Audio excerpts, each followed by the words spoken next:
Yang lain duduk, Ahmad.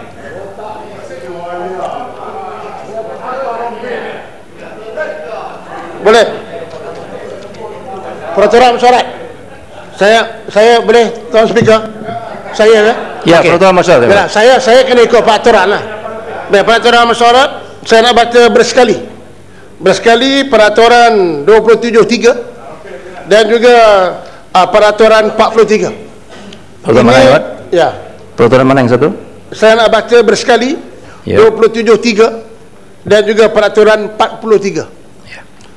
27.3 yang dibangkitkan oleh Sepang. Ini ialah soal pentafsiran peraturan.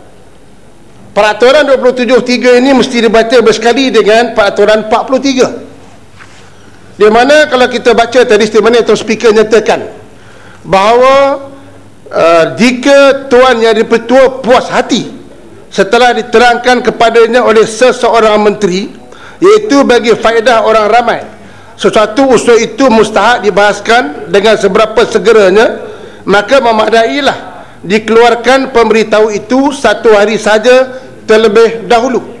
Soalnya hari ini yang dipersoalkan oleh Sepang tadi, sama ada ia kepentingan awam ataupun tidak, ianya mesti dibaca kepentingan peraturan 43, di mana dalam peraturan 43 keputusan pengurusi adalah muktamad. Pengurusi telah membuat keputusan dan Sepang nak apa ketawa. Kalau tak puas hati dengan keputusan pengurusi, kena baca sampai habis.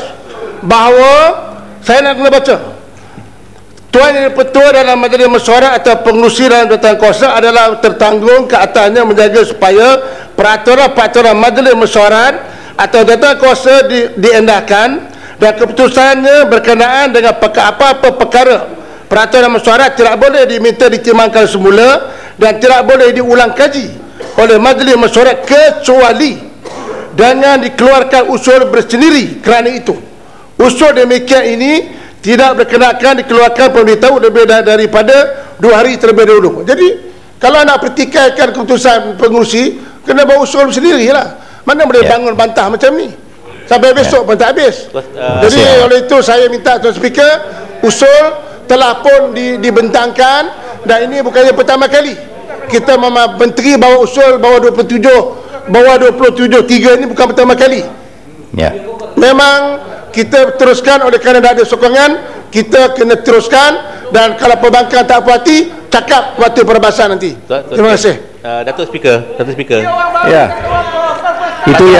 Itu yang saya katakan, Yang Muhammad Tanjung Karang, bahawa usul ini memenuhi syarat 27.3. Datuk, terima kasih Datuk. Terima kasih Datuk Speaker. Saya berasaskan apa yang dikatakan Datuk Speaker tadi, saya ingin membuat bantahan kedua. Bantahan kedua saya ialah kerana Datuk Speaker mengatakan bahawa usul ini telah pun mematuhi aturan 27.3 atas alasan Yang di-Pertua berpuas hati bahawa dia adalah untuk kepentingan ramai dan perlu disegerakan. Sekarang saya kata keputusan Yang di-Pertua itu bahawa dia berpuas hati juga adalah salah dari segi peraturan mesyuarat dan juga salah dari segi convention. Sebab pertama, kerana usul ini melibatkan Datuk Tan Sri Yang di-Pertua. Bagaimanakah apabila satu usul melibatkan diri beliau buat keputusan, saya setuju. Ini satu perkara yang tak boleh kita terima. Ya, Muhammad. Sebagaimanakah affected party terlibat dalam membuat keputusan. Ya, Muhammad.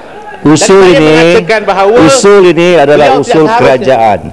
Jangan samakan Yang Muhammad Speaker sebagai orang yang terlibat, tetapi melihat Speaker itu sebagai the chair. Tapi tuduhan ini yang dibenarkan melalui peraturan mesyuarat the chair, Yang Muhammad. Kalau tak, kenapa dia tak chair? Kalau cukup, dia rasa benda ni okey, dia recuse. Saya ingin katakan ini sekali lagi, Yang Muhammad, tuduhan ini menyatakan Yang di-Pertua Dewan Rakyat. Maknanya nama itu rakyat disebut dalam usul ini. Bagaimanakah nama seseorang yang affected party diletakkan dalam usul ini? Islam Tan Sri Pandekar is the chair, Yang Muhammad. Soalan saya tadi, berdasarkan jawapan Datuk tadi, Datuk mengatakan bahawa Datuk Tan Sri Pandekar telah membuat keputusan. Persoalan saya, bagaimanakah beliau boleh membuat keputusan dalam keadaan notis usul ini ada kaitan dengan beliau? Maknanya beliau seharusnya tidak boleh membuat keputusan. Yang Ahmad tak. Maka oleh itu conflict of interest. Usul ini cukup ya, basic cukup ya, Ahmad. principle of justice. Dah. Basic principle Jadi, of fairness. Tuan Bagaimanakah seorang yang menjadi affected party diberikan hak untuk membuat keputusan? Yang Maka Ahmad. atas dasar itu saya mengatakan bahawa keputusan datang dia dibuat Tuan dengan keputusan Speaker, yang saya salah, cakap peraturan yang syarat. bertentangan dengan prinsip keadilan, prinsip sama rata. Yang Ini Ahmad berucap. menyebabkan Peraturan usul apa ini ni? cacat Baik. dan seharusnya Cukup, duduk, ditolak Ahmad, cukup. Parlimen ini. Yang Tuan Ahmad, Speaker. usul ini adalah Apa ni? usul kerajaan. Ya. Tahu tapi melibatkan diri Kenapa tertipu. melawan? Tak payahlah, cukuplah.